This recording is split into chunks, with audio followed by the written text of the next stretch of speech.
The human body is fascinating. To most, what is to them an extension of themselves is also something that should be appreciated. The interplay of different biological systems, organs, and cells are continually in a tenuous balance, juggling resources, adapting to different environments, and battling for survival and growth. Although the wealth of human biological knowledge has only increased as time goes on, humanity and its scientific communities still have much to learn and uncover.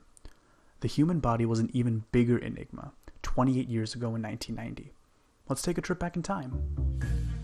A key component in unraveling the human body's mysteries was deoxyribonucleic acid, or DNA, a molecule that was discovered and formally defined over 100 years prior. Ever since the world had witnessed biological scientific revolution, we knew so much of DNA, its structure, composition, and importance in the human body, but many were still intimidated. It seemed that the task of deciphering the human genomic code was seemingly endless and ultimately fruitless to codify. Enter the Human Genome Project, a project whose goal was determining the sequence of nucleotide base pairs that make up human DNA, and of identifying and mapping all of the genes of the human genome from both a physical and a functional standpoint.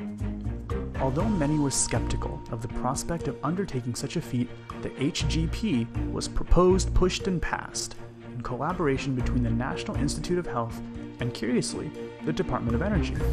There were widespread incentives to take the project, both scientific and political. According to a 1988 National Academy of Science Committee report, Congress understood the appeal of international competitiveness in biology and medicine, the potential for industrial spin-offs and economic benefits, and the potential for more effective approaches to dealing with disease.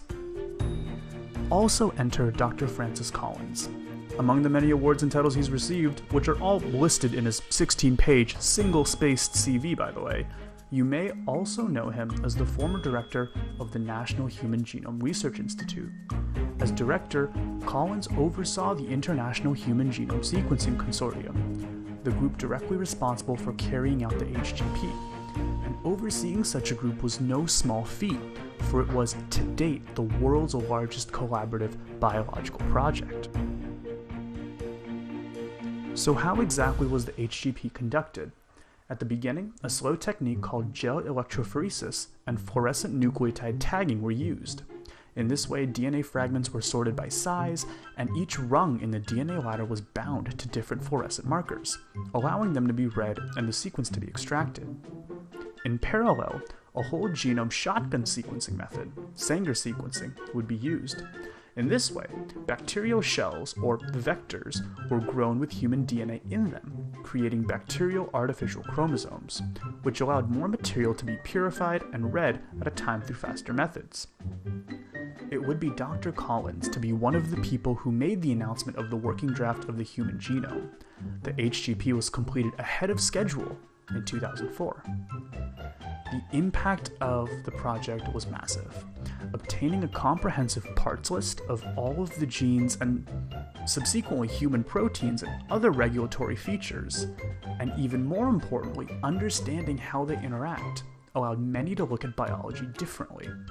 The idea of systems biology, or the use of mathematical and computational modeling of complex biological systems, emerged. Research on topics like gene regulation, proteomics, evolution, modern gene theory, all of these flourished. Perhaps one of the most important impacts it had was the legitimization of biological science as a worthwhile political investment. The medical impact was also significant. Analysis between specific genes and prevalence of certain conditions and diseases were always being continually researched. Dr. Collins and his peers at the NIH have done further projects as well, such as Collins' own HapMap project, which aimed to identify certain single nucleotide polymorphisms in order to identify pathways of disease. The results of this were published in 2005, 2007, and 2009. The HGP also opened new doors of pharmacogenomics, with drugs targeting specific genes. This in turn led to many chronic medications being developed, such as treatments for cancer, HIV, and heart disease. development of new medical strategies based around the presence of certain genes in patients could only have been possible with the knowledge that HGP provided. In addition, tests with approaches based on systems biology have created incredibly effective diagnostic panels for certain cancers and blood-related diseases.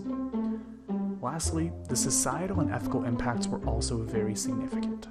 Questions such as the social, legal, and ethical aspects of using genetic property began to be discussed in the public sphere.